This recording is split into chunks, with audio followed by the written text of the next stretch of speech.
Jujur ya Besti, ada satu fase dalam sebuah hubungan yang jauh lebih kejam daripada saat kalian bertengkar hebat sambil lempar barang.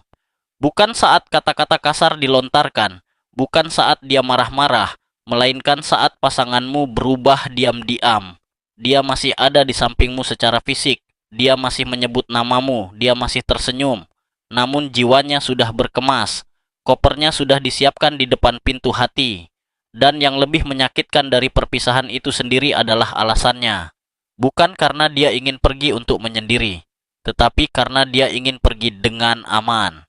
Aman dari rasa bersalah, aman dari sebutan pengkhianat, dan aman karena sudah menyiapkan orang cadangan yang akan menampungnya begitu ia menjatuhkanmu. Di dunia psikologi percintaan, ini sering disebut sebagai monkey branching.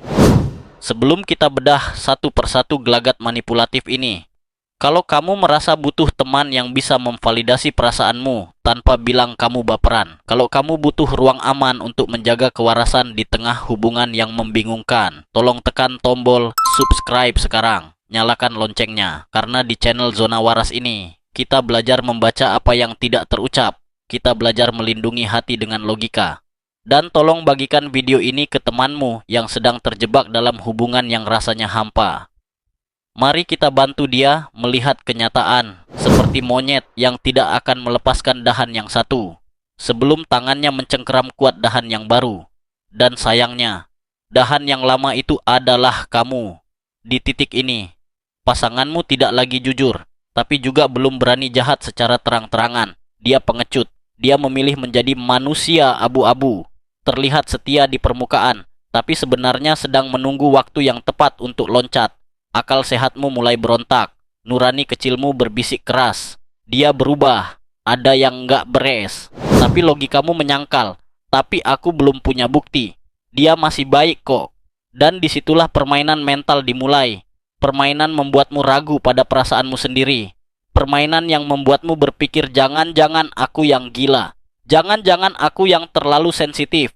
Padahal Besti, dengerin aku baik-baik. Bukan kamu yang berlebihan. Dia yang sedang bersiap menghilang tanpa mau terlihat sebagai orang yang salah.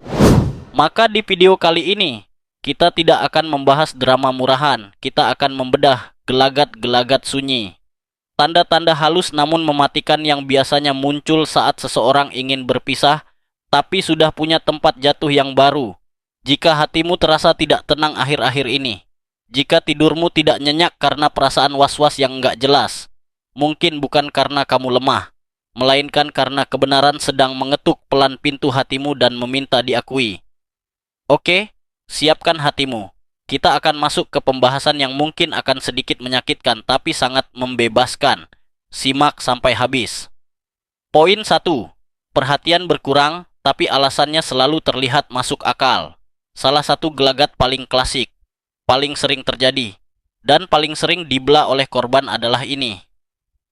Perhatian yang perlahan menghilang, surut seperti air laut, namun dibungkus dengan alasan yang terdengar sangat dewasa dan rasional.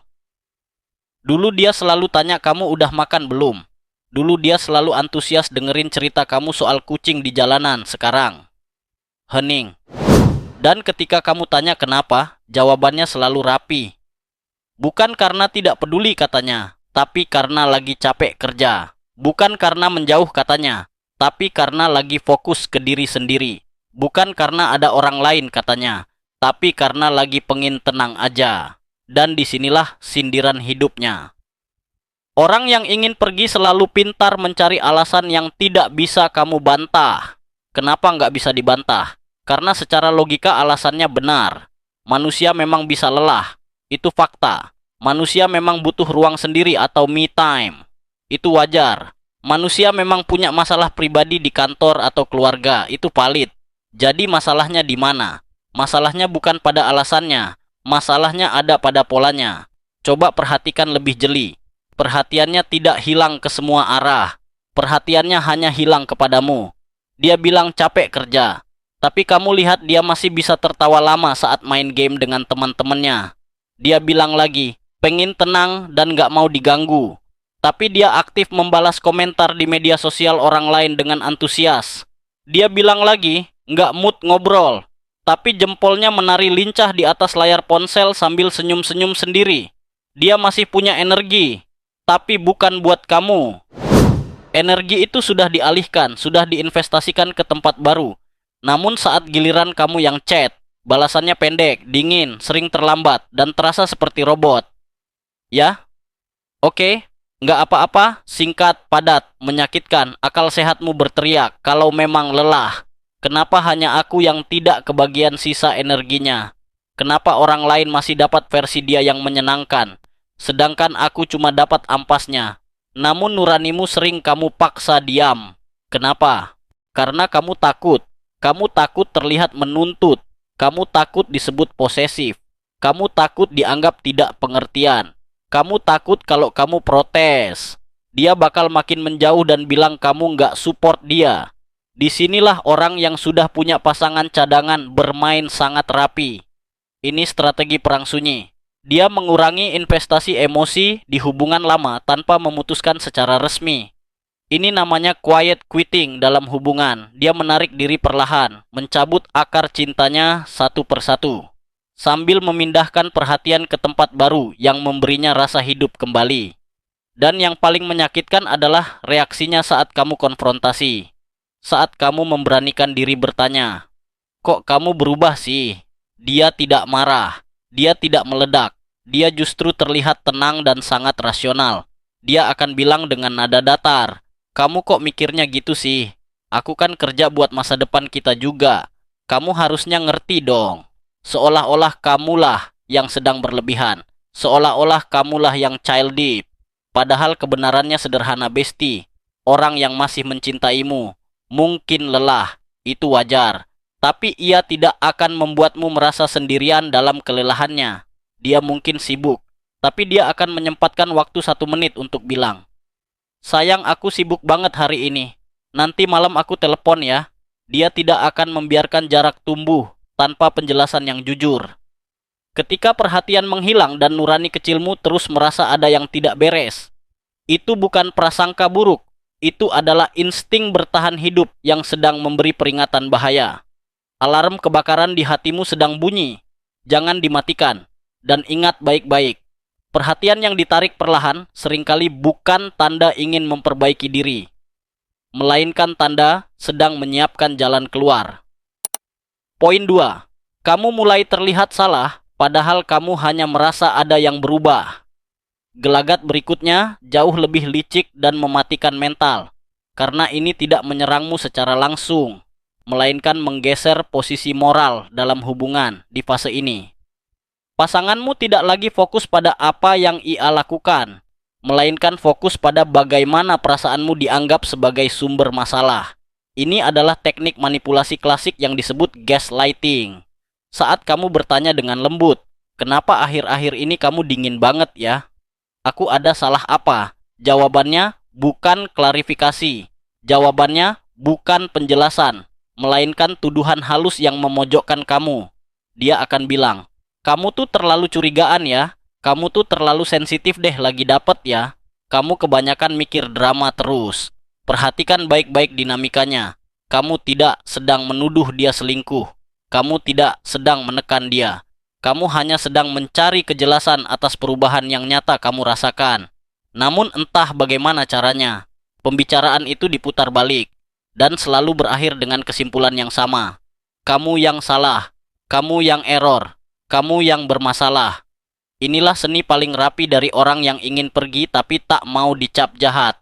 Dia ingin kamu yang merasa bersalah. Dia ingin kamu yang merasa tidak layak. Supaya apa? Supaya nanti kalau putus, dia bisa bilang, "Ya habisnya kamu posesif banget sih, aku nggak tahan." Dia tidak menyangkal perubahan sikapnya. Dia hanya mengubah sudut pandang, hingga perubahan itu tampak seperti hasil imajinasimu sendiri. Dia bikin kamu meragukan kewarasanmu sendiri. Secara akal sehat, ini tidak wajar. Perasaan adalah alarm. Tubuhmu merekam jejak emosi. Jika alarm berbunyi terus-menerus, masalahnya bukan pada alarm, melainkan pada api yang belum mau diakui keberadaannya. Tapi di titik ini, karena kamu cinta, karena kamu takut kehilangan, kamu mulai meragukan intuisi sendiri.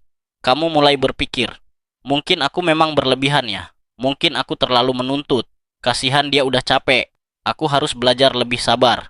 Aku harus lebih pengertian. Dan disitulah posisimu melemah. Saat kamu sibuk memperbaiki diri yang sebenarnya nggak rusak, dia semakin bebas menjauh tanpa rasa bersalah. Dia melihatmu sibuk menyalahkan diri sendiri. Dan dia tersenyum lega, karena dia nggak perlu repot-repot menjelaskan kebohongannya. Pasangan yang masih jujur dan sayang akan mendengarkan keluh kesahmu meski dia tidak setuju.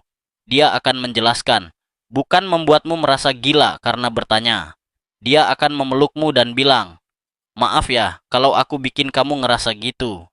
Aku nggak bermaksud. Namun pasangan yang sudah punya tempat bersandar lain akan melakukan hal sebaliknya. Dia akan membuatmu sibuk dengan rasa bersalah, agar ia bisa bergerak tanpa hambatan emosional, agar kamu diam, agar kamu nggak nanya-nanya lagi. Sindiran hidupnya sederhana tapi pahit banget. Orang yang tulus ingin memperbaiki hubungan akan memperbaiki komunikasi. Orang yang ingin keluar dengan rapi akan merusak kepercayaan dirimu sedikit demi sedikit. Jika setiap kegelisahanmu selalu dipatahkan, jika setiap pertanyaanmu selalu dianggap drama, maka mungkin bukan kamu yang bermasalah besti, melainkan hubungan ini yang sedang ditinggalkan diam-diam. Dan ingat satu hal prinsipil, cinta yang sehat membuatmu merasa aman untuk bertanya, bukan merasa bersalah karena merasakan perubahan. Poin 3. Jarak emosional dijaga, tapi status masih dipertahankan di fase ini. Hubunganmu masuk ke dalam zona zombie. Secara teknis, hubunganmu masih ada. Status di bio masih nama kamu. Foto profil mungkin masih berdua. Namun secara batin, hubungan itu sudah kosong. Sudah ditinggalkan. Dia masih menyebutmu pasangan. Masih menanyakan kabarmu sekilas. Udah makan belum? Lagi apa? Masih hadir secara fisik kadang-kadang. Nemenin kondangan. Nemenin belanja. Namun satu hal yang hilang total, kedekatan emosional atau intimasi. Dia tidak lagi tertarik pada ceritamu. Dulu kalau kamu cerita soal teman kantor yang nyebelin, dia ikut emosi, dia dengerin antusias. Sekarang, dia cuma bilang, "Oh gitu, ya udahlah sabar aja." Dia tidak lagi penasaran dengan harimu. Dia tidak ingin terlibat dalam duniamu. Percakapan menjadi dangkal, responsnya normatif. Semuanya terasa cukup. Cukup sopan, cukup aman, cukup tidak mencurigakan. Tidak ada pertengkaran hebat, tapi juga tidak ada percikan rasa. Dan disinilah ironi hidup bekerja. Kenapa dia nggak mutusin aja kalau udah nggak rasa? Dia menjaga status bukan karena masih mencintaimu, melainkan karena belum ingin terlihat meninggalkanmu. Status itu bukan lagi simbol komitmen cinta, melainkan tameng moral. Dengan status itu, dia bisa berkata pada dirinya sendiri dan pada dunia, aku belum berkhianat kok, oke. Aku masih pacarnya dia. Padahal hatinya sudah lama berpindah ke dahan yang lain. Dia tidak benar-benar pergi, karena dia sedang memastikan bahwa tempat barunya stabil dulu. Dia lagi tes ombak sama si cadangan ini. Kalau sama si cadangan lancar, baru kamu dibuang. Kalau sama si cadangan gagal, dia masih punya kamu sebagai ban serep. Jahat kan? Tapi itu realita. Dia tidak benar-benar bertahan karena ia sudah menarik jiwanya dari hubungan ini. Ini namanya breadcrumbing. Dia kasih kamu remah-remah perhatian. Cuma biar kamu nggak kelaparan dan pergi. Tapi nggak cukup bikin kamu kenyang dan bahagia. Secara akal sehat, orang yang masih peduli akan terasa hadir, meski sedang lelah. Matanya masih menatap matamu. Namun orang yang sedang bersiap pergi akan terasa kosong tapi rapi. Badannya di situ, pikirannya entah di mana. Dan yang paling menyakitkan, kamu tidak bisa marah sepenuhnya. Kenapa? Karena tidak ada kesalahan yang terlihat jelas. Dia nggak selingkuh, secara fisik belum. Dia nggak mukul kamu. Dia nggak maki-maki kamu. Jadi kalau kamu marah, kamu bingung mau marah soal apa. Yang ada hanyalah perasaan aneh bahwa kamu sedang bersama seseorang yang sudah tidak ingin berada di sini. Nurani manusia peka terhadap ketidakhadiran. Kamu bisa merasakan bedanya saat seseorang mendengarkan karena peduli dan saat seseorang mendengarkan karena kewajiban. Kamu tahu rasanya. Jangan dibohongi. Hubungan yang sehat mungkin tenang, tapi tidak hampa. Sedangkan hubungan yang sedang ditinggalkan akan terasa sunyi, meski masih disebut bersama. Sindiran pedasnya begini, dia tidak memutuskanmu bukan karena ia masih membutuhkan kamu, melainkan dia membutuhkan citra dirinya sebagai orang baik. Dan selama status itu masih ada, dia bisa pergi kemana saja tanpa terlihat sebagai pengkhianat di mata umum. Poin 4. Defensif berlebihan dan privasi mendadak menjadi benteng. Perubahan sikap ini paling mudah dikenali secara mata telanjang, namun paling sering dibelah dengan alasan hak asasi. Adalah saat pasanganmu mendadak sangat protektif terhadap dunianya sendiri, khususnya HP-nya. Bukan sekadar butuh privasi, melainkan alergi terhadap keterbukaan. Ponselnya selalu menghadap ke bawah kalau ditaruh di meja. Notifikasi dimatikan atau disembunyikan isinya.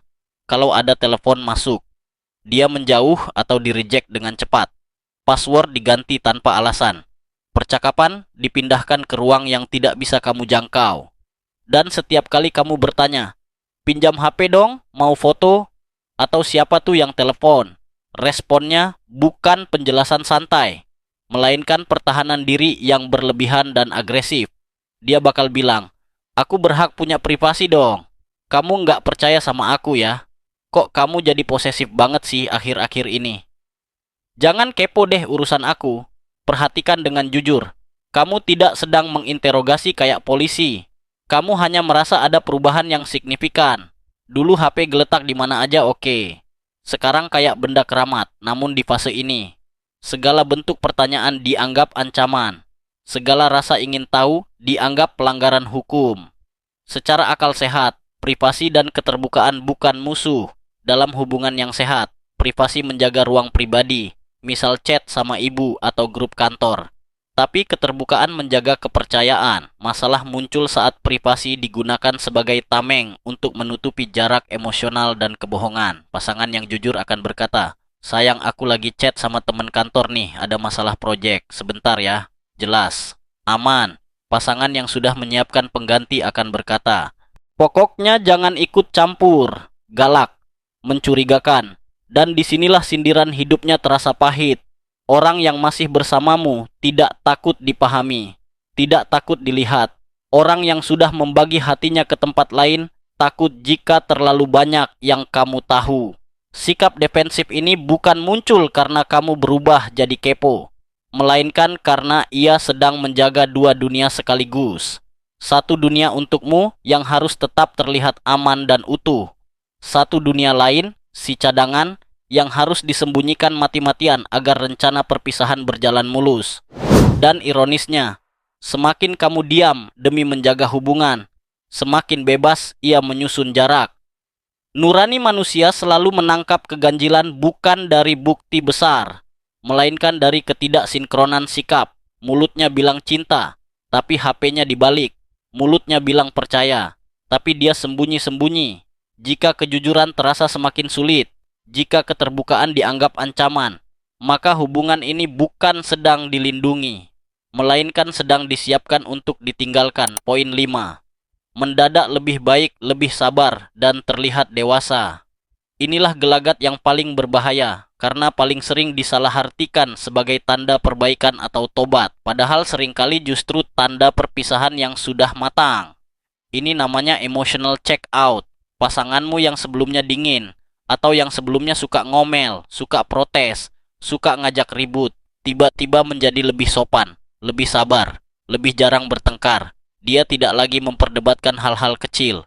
Kamu telat. Dia senyum bilang enggak apa-apa. Kamu lupa janji. Dia bilang santai aja. Dia bahkan terlihat lebih pengertian dari biasanya. Dan kamu mungkin berpikir dengan naif, wah dia udah berubah jadi lebih baik. Hubungan kita membaik nih. Dia makin dewasa ya. Mungkin doa aku terkabul. Padahal bestie, buka matamu. Secara akal sehat, bukan kedamaian yang sedang terjadi, melainkan pelepasan emosional. Dia tidak marah lagi bukan karena sudah mengerti atau memahami kamu, tetapi karena sudah tidak ingin terlibat. Dia udah bodoh amat. Lawan dari cinta itu bukan benci. Lawan dari cinta itu ketidakpedulian atau apatis. Dia tidak membantah bukan karena sepakat, melainkan karena sudah tidak peduli dengan hasilnya. Buat apa ribut sama orang yang sebentar lagi bakal jadi masa lalu? Buang-buang energi aja. Mending energinya buat si cadangan yang baru. Ini adalah fase di mana seseorang telah mengikhlaskan hubungan ini, dalam arti negatif. Sementara kamu masih berusaha memperjuangkannya dengan darah dan air mata, secara nurani. Manusia yang masih mencinta akan tetap bereaksi, akan tetap kecewa kalau disakiti, akan tetap berdebat demi dipahami, akan tetap cemburu. Namun orang yang sudah punya tempat pulang lain, tidak lagi membutuhkan kemenangan di sini. Dia udah nggak butuh validasi dari kamu. Sindiran pedasnya begini, IA menjadi baik bukan untuk bertahan, tapi untuk pergi tanpa luka yang terlihat. Kebaikan itu bukan bentuk cinta, melainkan bentuk manajemen rasa bersalah. Dengan bersikap dewasa dan manis di akhir, dia bisa berkata pada dirinya sendiri, aku udah baik kok sama dia sampai akhir. Aku nggak jahat. Seolah-olah kebaikan di akhir bisa menebus ketidakjujuran di tengah. Dan ketika perpisahan akhirnya terjadi nanti, kamu akan mendengar kalimat yang terdengar tenang namun mematikan. Aku sudah mencoba sabar, tapi sepertinya kita memang sudah berbeda visi. Kamu berhak dapat yang lebih baik. Klise. Basi. Padahal yang terjadi bukan perbedaan visi, melainkan perpindahan hati. Dia tidak kehilangan perasaan, dia hanya memindahkannya ke orang lain jauh sebelum kamu diajak bicara. Jika pasanganmu terasa semakin tenang, sementara hatimu justru semakin gelisah dan ketakutan, jangan langsung merasa bersyukur. Kadang ketenangan itu bukan tanda damai, melainkan tanda bahwa kamu sedang ditinggalkan dengan rapi. Sekarang aku kasih solusi stoik dan skrip komunikasi. Kalau kamu merasakan 5 tanda ini, jangan langsung labrak tanpa bukti. Nanti kamu dibilang gila. Lakukan ini. 1. Metode observasi diam, silent observation. Berhenti bertanya, kamu kenapa? Berhenti menuntut perhatian. Mundur selangkah. Amati perilakunya seperti peneliti mengamati objek. Catat polanya. Kapan dia menghilang? Kapan dia defensif? Kumpulkan data. Bukan untuk ditunjukkan ke dia, tapi untuk memvalidasi kewarasanmu sendiri, bahwa kamu nggak gila, bahwa perubahan ini nyata. 2. Script mirroring. Kalau dia dingin, kamu jangan panas mengejar, kamu ikut dingin. Kalau dia butuh ruang, kamu kasih ruang seluas samudra, lalu lihat reaksinya. Kalau dia malah nyaman kamu menjauh, berarti dia memang ingin pergi. 3. Persiapkan exit plan kamu sendiri. Jangan mau jadi korban yang kaget. Siapkan mentalmu, siapkan kemandirianmu. Mulai hidup seolah-olah kamu sudah sendiri. Bahagiakan dirimu sendiri. Jangan bergantung sama orang yang kakinya sudah di luar pintu. Seorang stoik tidak memaksa apa yang berada di luar kendalinya. Dan perasaan orang lain adalah wilayah yang bukan milikmu. Itu di luar kendalimu. Kamu tidak bisa mengendalikan siapa yang berubah, siapa yang berpaling, siapa yang menyiapkan jalan keluar diam-diam. Namun kamu sepenuhnya bisa mengendalikan. Bagaimana kamu menjaga martabatmu sendiri. Jangan berdebat untuk mempertahankan tempat yang sudah disiapkan untuk ditinggalkan. Jangan merendahkan dirimu demi menjadi pilihan cadangan dalam hidup orang lain. Kamu itu prioritas, bukan opsi. Marcus Aurelius, seorang kaisar Romawi dan filsuf stoik, pernah mengingatkan, jangan mengikat kebahagiaanmu pada hal-hal yang bisa pergi. Jika seseorang memilih pergi dengan cara licik, biarkan ia pergi dengan seluruh konsekuensinya. Bukan tugasmu menyelamatkan citra moralnya. Bukan tugasmu menutupi aibnya. Tugasmu hanya satu, tetap jujur pada dirimu sendiri. Hubungan yang layak diperjuangkan tidak akan membuatmu ragu pada intuisi. Dan jika pada akhirnya kamu ditinggalkan, ingatlah ini. Kehilangan orang yang tidak jujur bukanlah kerugian, melainkan pelepasan dari beban. Tuhan sedang membersihkan hidupmu dari orang yang tidak layak mendampingi masa depanmu. Berjalanlah pergi dengan tenang, tanpa dendam, tanpa memaki, tanpa memohon, karena dalam hidup, yang benar-benar hancur bukan mereka yang ditinggalkan. Dan kamu masih utuh, kamu masih berharga, dan kamu akan baik-baik saja. Kalau kamu merasa video ini adalah tamparan sekaligus pelukan yang kamu butuhkan hari ini, tolong tekan tombol like. Itu gratis tapi sangat berarti buat kita. Dan jangan lupa subscribe, biar kamu punya benteng pertahanan mental di channel Zona Waras ini. Dengarkan intuisimu, dia sahabat terbaikmu.